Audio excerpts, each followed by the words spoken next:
Next tonight, we continue a week-long look at teenage violence. Starting next month, public television, in cooperation with a coalition of private groups, will launch a multi-year effort to deal with youth violence in our society. Earlier this year, the NewsHour looked at how to break the cycle of teen violence. Charlayne Hunter-Gault talked to people with some solutions. Here's a second look at one of those conversations. Last night, we talked with a group of students in a program in Massachusetts. They are called peer leaders, young people who work with kids their own age to help them learn nonviolent ways of dealing with conflict. I broke up a few fights, downtown. I mean, I just seen people started to fight. I was shopping, just put my bags down, walked over, and try to hold them back and talk to them. We just let them talk, and they get everything off their chest, what they want to say. One expert who gives peer leadership programs high marks is Dr. Barry Chrisberg, a sociologist and president of the National Council on Crime and Delinquency. We spoke with him recently about peer leadership programs and the overall problem of youth violence. Barry Chrisberg, thank you for joining us. What do you think accounts for the upsurge in violence among young people?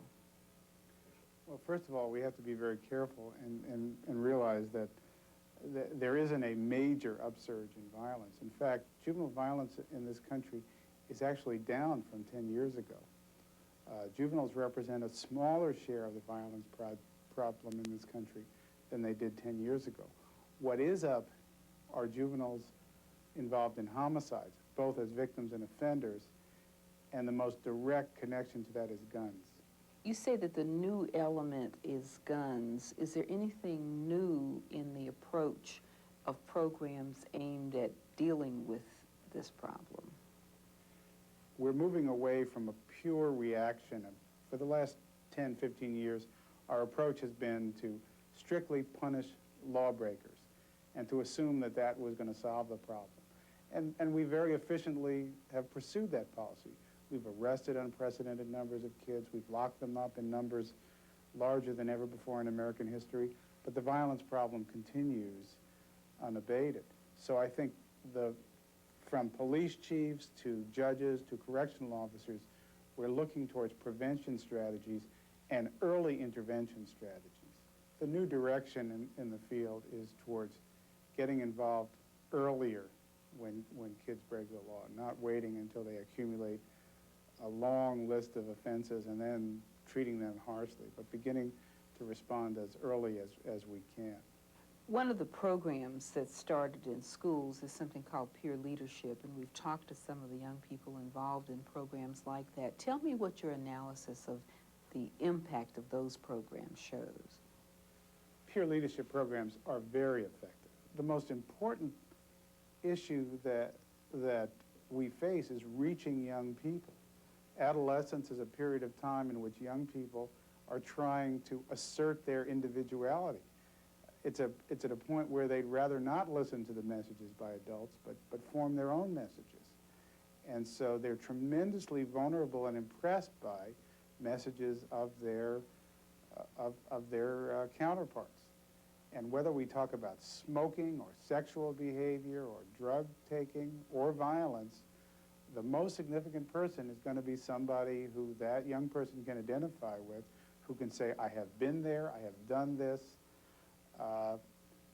Preaching by adults is about as ineffective as you can imagine. I was in a meeting in Atlanta. There must have been 500 people in the room talking about youth violence. And a young person came up to the microphone and said, I have a .45 with me, but I'm very frightened.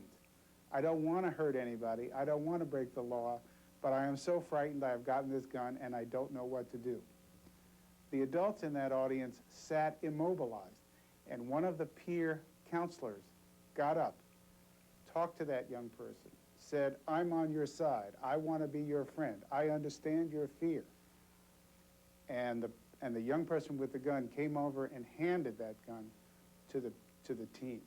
But what about the objective reality that led that kid to be so frightened? Because the environment outside is such that that's why he's scared.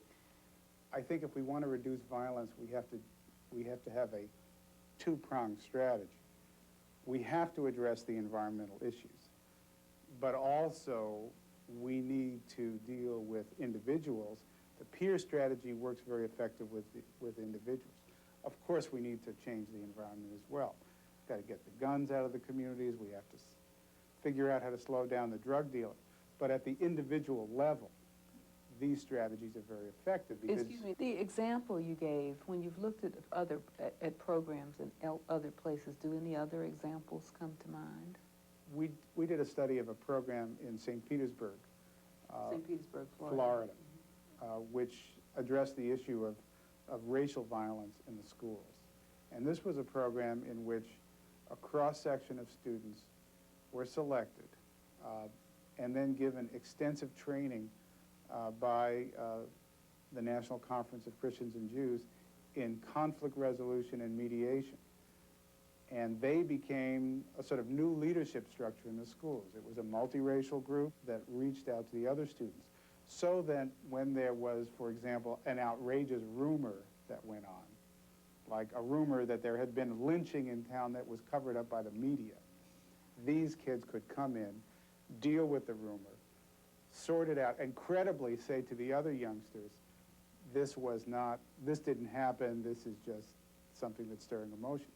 Another instance occurred in which a hate group was passing out pamphlets attempting to stir the kids up to fight with one another.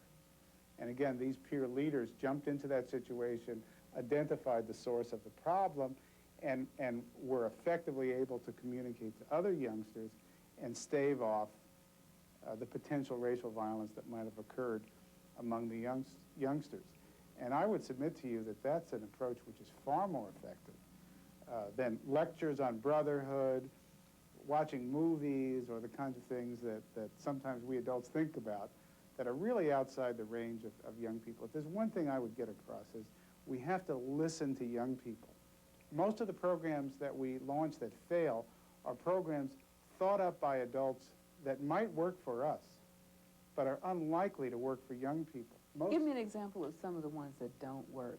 Well, I always think it's kind of comical that adults believe that by passing laws or stiffening penalties, that's likely to deter young people on the street corner from the behavior they engage in. Why is it that legislators believe that because they pass laws that this gets translated down? The messages they think they're sending are not being received because the nature of adolescents are people who act impulsively, who don't think through